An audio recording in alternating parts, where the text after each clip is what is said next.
Qatt akbar mis-soltu ta' kwiekeb feġġejja jimlew is-sema tal-Gżejjer Maltin fil-jiem ta' madwar il-festa ta' San Lawrenz jum l-10 ta' Awwissu. Dan l-ammont kbir ta' shooting stars jissejjaħ id-dmuħ ta' San Lawrenz. Net News ħal kummenti ta' Josef Borġ, il-President tal-Għaqda Maltija tal-Astronomija, li tana aktar tarif dwar dan il-fenomenu. Sinkom id-dmuħ ta' San Lawrenz għax din il-meteor shower partikolari dejjem tiġri fl-istess ġranet li jkunu viċin tal-festa ta' San Lawrenz. Il-peak tagħha dejjem ikun lejn dan iż-żmien, fl-iljieli tal-11 u 12 ta' Awwissu bażikament.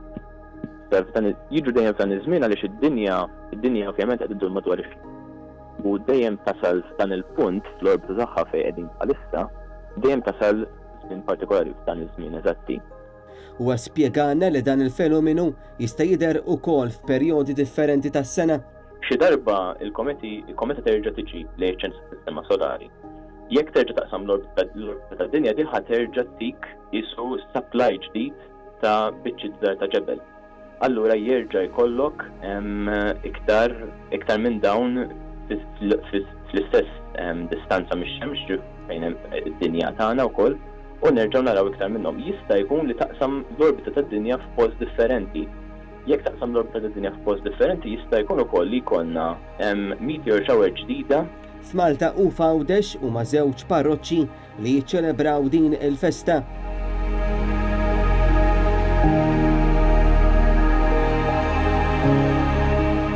Fil-Birgu tkun iċċelebrata f'Nara.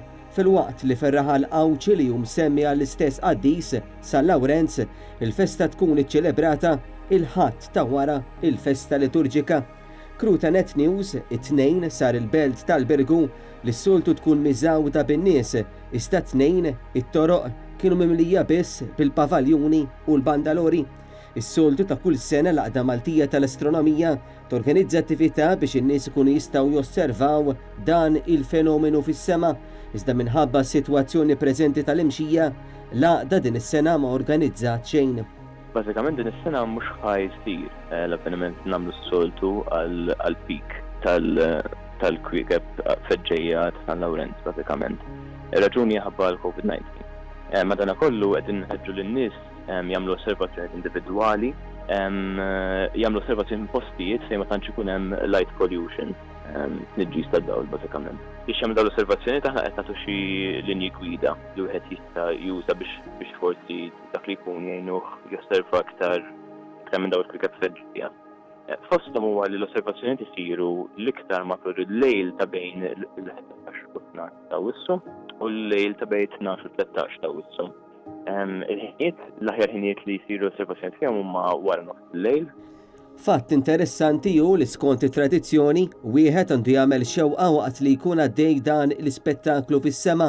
Ħafna għadhom jemmnu sal-lum li din ix-xewqa issir tassew realtà li żgur hu li dan il-fenomenu fis-sema jixel id-dlam tal-lejl bi spettaklu naturali mill-isbaħ.